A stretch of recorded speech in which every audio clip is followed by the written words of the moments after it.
If you didn't grow up in an Italian family, no worries. I'm here to give you anxiety, make sure you got a healthy amount of Catholic guilt, and cook you crispy, delicious chicken cutlets. Welcome to the family. No need to knock. Just come on in the side door, take your shoes off. You're gonna have some cutlets. There are a few key things to get right if you want exceptionally crunchy cutlets that aren't overcooked at the same time. We want them thin with a coating that doesn't slip around, with the end goal of well-seasoned and juicy chicken. To accomplish this, we'll season before breading the cutlets rather than seasoning the flour itself. To get started, we'll butterfly 2 chicken breasts, which should be enough for 3 people depending on what else you're adding to the menu. Our family always made smaller cutlets because you could stretch the amount of chicken you had much further than cooking really large ones, which I'm a fan of. Cut your chicken pieces in half and then slice into the side to open them like a book. Make shallow cuts to any large sections and pound out any pieces that are way too thick. I'll show that again so you can see the technique on a larger piece. Shallow cuts with the tip of the knife keep you from going too far in one swipe and allow you much more control. If your pieces are thick, you can always smash them down with a mallet or a heavy pan.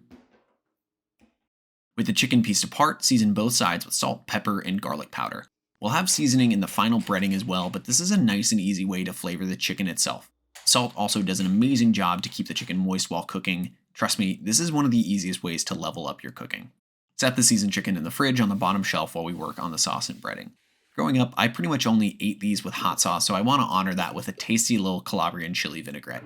It's spicy, salty, and a little bit more mature than just dousing your cutlets in hot sauce, but you have my full permission to do that if you're team hot sauce forever, like I am. Mix equal parts Calabrian chilies, olive oil, and lemon juice. I like this sauce from Trader Joe's. This stuff is kind of insane. There's not a lot that I love from there, but this stuff is really, really good.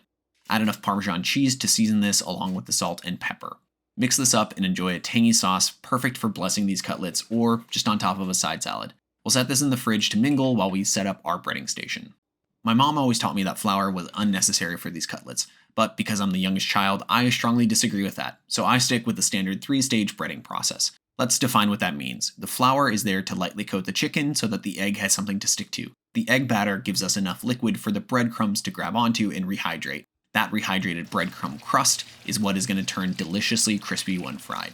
For the breadcrumb mix, I actually like equal parts cheese to breadcrumb. This may sound like a lot, especially for someone who's lactose intolerant, but having that much cheese really gets you a deliciously flavorful and light crisp. I like a combination of parmesan and pecorino grated on the small holes of a box grater. If you're following my lead, grate a cup of parmesan and pecorino combined. Add a cup of breadcrumb. This is the brand we always use, and I actually prefer this to something like panko. Both are delicious, but I consider this a Marty family secret.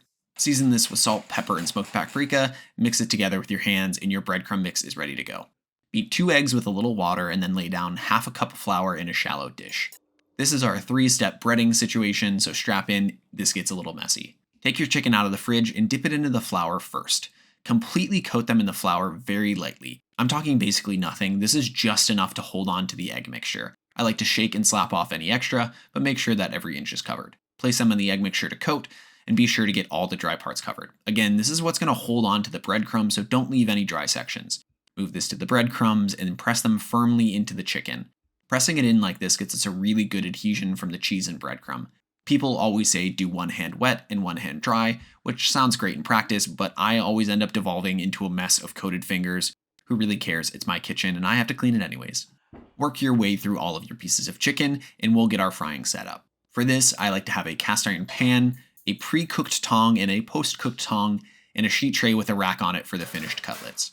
For the oil, I like mostly olive oil for this, and a little bit of vegetable oil thrown in just to assure that we won't get too much smoking.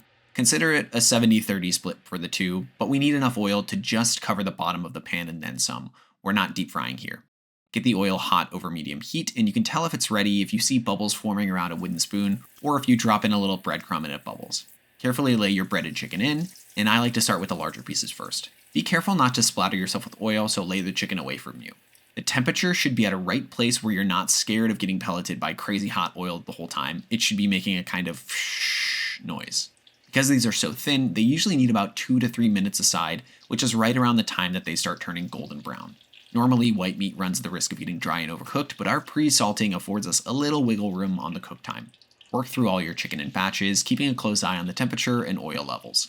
Once they come out of their hot bath, hit them with some salt so it sticks to the little bit of oil on the outside of the chicken. These come out so crispy and juicy that it's hard for me to imagine covering these in sauce for a chicken parm. There's nothing wrong with it, I just love having their crunch untainted by a red sauce.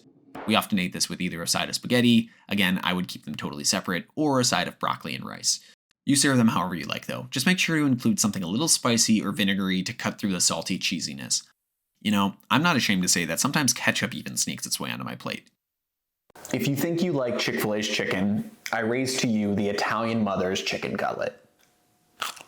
This is my childhood. This was my birthday meal, was cutlets, rice, and broccoli. Weird to have rice and broccoli for like your birthday meal, but whatever. These breadcrumbs specifically versus panko versus homemade breadcrumb, they're like the texture of sand.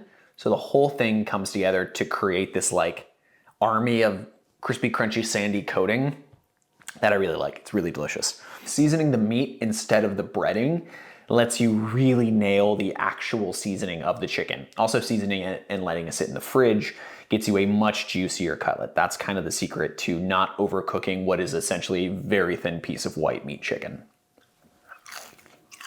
You want one?